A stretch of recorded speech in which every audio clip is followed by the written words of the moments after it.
Salam dəyərli müdavim və müəllimlər, hər vaxtınız xeyir olsun, hər birinizi xoş gördük. Bugün sizlərlə növbəti 10 suallıq ümumi sınaq izahını bölüşmək istəyirəm. Bəli, hər dəfə bildirirəm, bu dəfə də təkrar olaraq bildirim ki, sahəsinə asılı olmayaraq hər kəs üçün yararlı olan qrammatik suallardır. Yəni blok, buraxılış fərq etməz. MİQ sertifikasiya hər kəs yararlanıb izləyə bilər. Başlayaq. Q hərfinin ifadə etdiyi səsləri müvafiq ardıcıllıqla düzün. Baxaq görək burada variantımız olacaq B variantı. Görək niyə? Birinci buradan başlayaq. Aşiq, məşuq. Düzdürmü? Q'lar getdi. Daha sonra alqış, qarğış. Q'lar getdi. Daha sonra ayaqlarına X getdi. Olmaq istəyirsinizsə, olmağı. Bu səsdə getdi.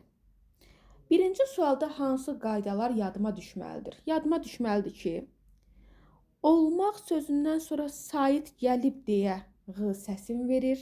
Yəni tək tənha baxma. Tək tənha düşünmə ki, bu X səsin verir. Axı onun yanında saitlə başlayan söz gəlib. Ona görə də olmaq istəyirsiniz var. Digərlərində bildiyimiz qaydalar ayaqlarınadır. Alqış, qarğışda dəyişiklik yoxdur. Aşiq, məşuqda da G hərfi K səsin verir. Düzgün cavabımız oldu B variantı. Sual 2 ilə davam edək. Hansı cümlənin tərkibində altından xətt çəkilmiş söz iki fərqli mənada düşünülsə də, iki fərqli nitq hissəsi kimi düşünülə bilməz? Cavabımız olacaq Y variantı. Çünki armud yeməlidir ifadəsində, məsələn, deyirəm ki, uşaqda xəstəlik var. Həkim deyib ki, uşaq mütləq armud yeməlidir. Bu zaman Y sözün kökü malı-məli deməli, malı-məli vacib şəkli, malı-məli, Y üstəgəl malı-məli vacib şəklidir. Bir də var, deyirəm ki, armud yeməli vəziyyətdədir. Yəni, kal deyil artıq, yeməli, yeyəcək vəziyyətdədir. Gördünmü, iki müxtəlif məzmun oldu.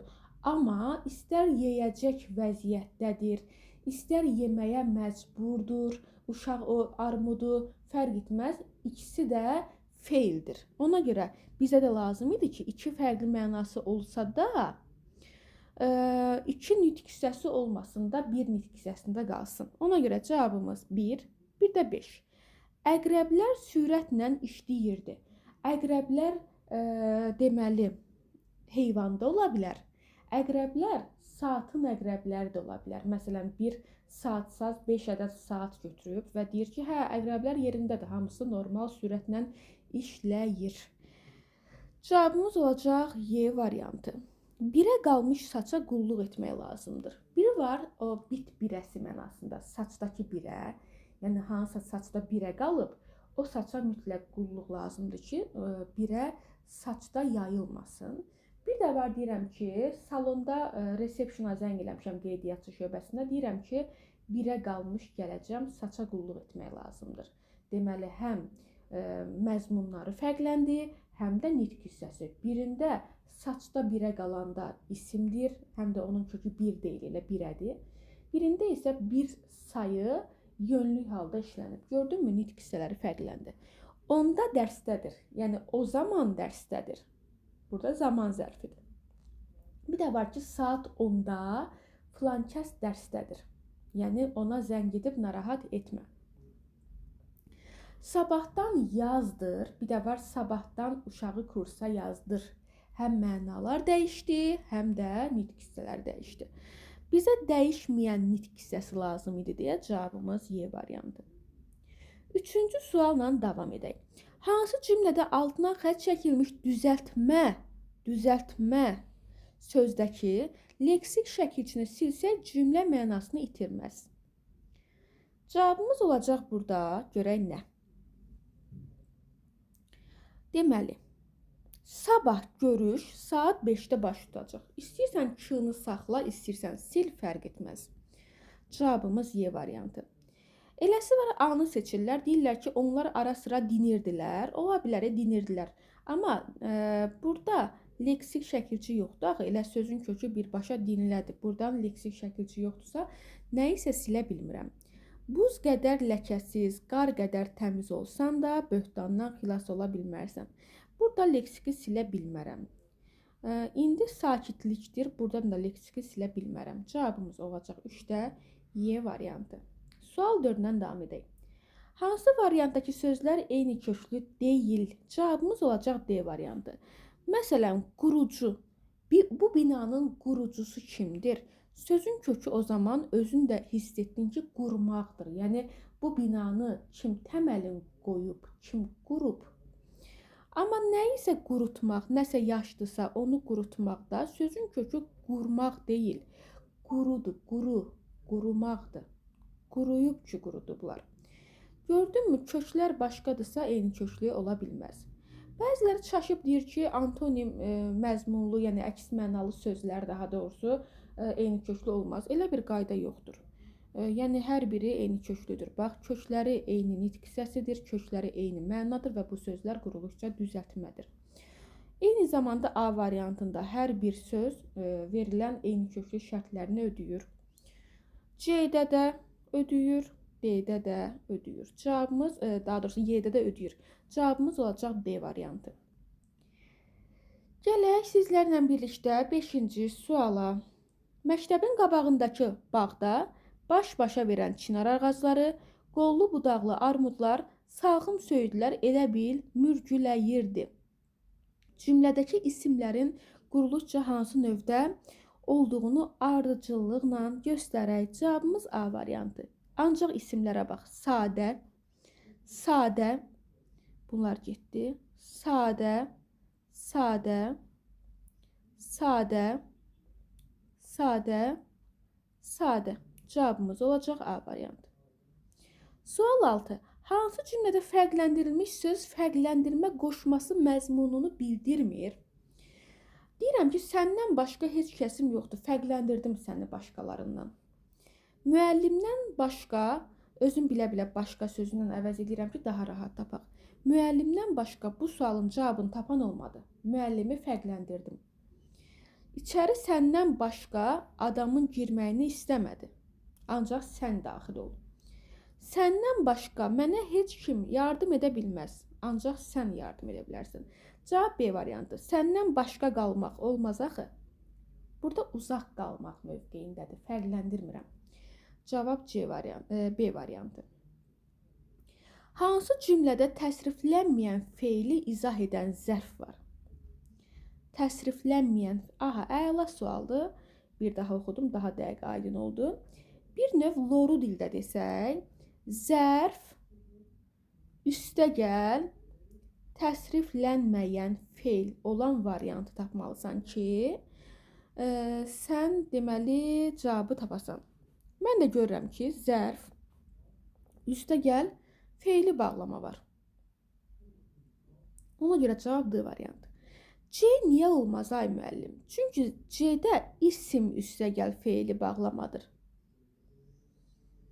B variantı niyə olmaz ay müəllim? Çünki feili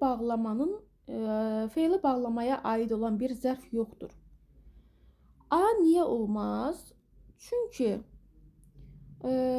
feili sifətə aid olan bir zərf yoxdur. Bağ isimdir.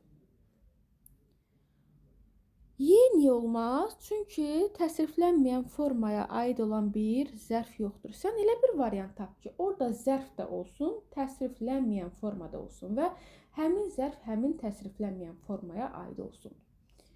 Məsələn, sürətlə qaçarkən zərf feili bağlamaya aid oldu. Sürətlə oxuduğum zərf feili sifətə aid oldu. Sürətlə danışmaq, zərf məsdərə aid oldu. Bax, belə ifadələr tapmalısan ki, cavabın olsun. 8. Olmaq feili müstəqildir. Olmaq feili bir müstəqil funksiyada ola bilər. Məsələn, Bakıda oldu, Şəkidə oldu, kursda oldu, evdə oluram və s. Bir də var ki, kömək oldu, xoşbəxt oldu bu tiplərdə. Bu da deyir ki, müstəqil olsun. Cavabımız olacaq A variantı.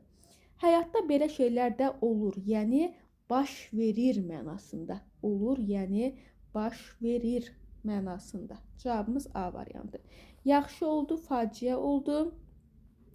Hazır olaq, yaxşı olacaq. Bunlarda isə yoxdur. Müstəqil olan ol. Mən buraya sənin üçün gəlmişəm. Sözlərlə bağlı yanlış olanı göstərək. Cavabımız əlbəttə ki, burada olacaq C variantı. Eləsi var, deyir ki, oraya, buraya və yaxud da ora, bura düzəltmə zərfdir. Xeyr, sadə zərflərdir. O səbəbdən də işarə əvəzliyi yoxdur burada. Elə buraya sözü birbaşa zərfdir. Cavab C variantı. Şəxs əvəzliklərindən biri adlıq, digəri yiyəlik haldadır. Bəli, mən adlıq, sənin yiyəlik. Səbəb məqsəd qoşması var. Bəli, üçün qoşması. Feili xəbər şəklində keçmiş zamandadır. Bəli, feil xəbər şəklindədir. Çünki zaman şəkilçisi varsa xəbər şəklindədir. Keçmiş zamandadır. Cümlədəki sözlərin hamısı sadədir, düzgündür. Sual ondan davam edək. Verilmiş fikirləri hansı cümlədəki saya aid etmək olar? Cavabımız olacaq burada D variantı. Görək niyə? Deyir ki, özündən sonra gələn söz təkdə işlənir. Bəli, azdan sonra gələn isim təkdə olmalıdır. Ödədir. Amonimlik xüsusiyyətinə malikdir. Bəli, az sözü, azmaq feili də var da, düzdür, amonimdir. Mürəkkəb sözün tərkib hissəsi ola bilər. Bu nə deməkdir? Bəzilər bu cümləni qavraya bilmir, xoşları gəlmir. Məsələn, biraz. Biraz mürəkkəb sözdür və onun tərkibində az sözü var. Söz yaradıcılığında iştirak edir. Bəli, söz düzəldə bilirsə, deməli söz yaradıcılığında iştirak edir. Məsələn, azlıq, bəli, azlıq. Elə buradakı mövqeyinə əsasən dedik ki, azlıq. Yəni say kimi işlədib isim düzəltdik. Cavabımız oldu D variantı. Baxın, bəzi testlər var ki, orada digər variantları izah etməyə gərək duymuram. O səbəbdən, yəni özünüzə yəqin görəcəksiniz ki, digər variantlarda problem olan, sizi çaşdıran məqam yoxdursa, o hissəni də izah edib vaxtınızı itirməyinizi istəmirəm və yaxud da izahın dəqiqəsinin artmasını istəmirəm ki, vaxtımıza, qızıldan dəyərli vaxtımıza qənaət edə bilək. Amma yenə də hansısa hissəni başa düşməsəz, mənim şəxsi nömrəmi də buraya yazıram. Hər ehtimal, ilin sonudur, hər kəsi nəzərə alaq. 077 209 89 72. Hansı sualı başa düşməsəz, mütləq şəkildə şəxsi nömrəmə yazıb maraqlana bilərsiniz. Bu dəstək xarakterli videolarımız qəbul gününə qədər, imtahan gününə qədər davam etmiş olacaq. Əgər sən də yararlanmaq istəyirsənsə, nə etməlisən? Yəni bizim kanallarımızı, ödənişsiz WhatsApp kanalı var, ödənişsiz Telegram kanalı var. Bu kanalları, YouTube ünvanımızı izləməyi unutma. Abunə ol ki, hər kəsdən birinci sən izləyə bilərsən. Sağ olun, inşallah növbəti canlı dərslərdə, növbəti video izahlarda görüşmək ümidi ilə özünüzə yaxşı baxın.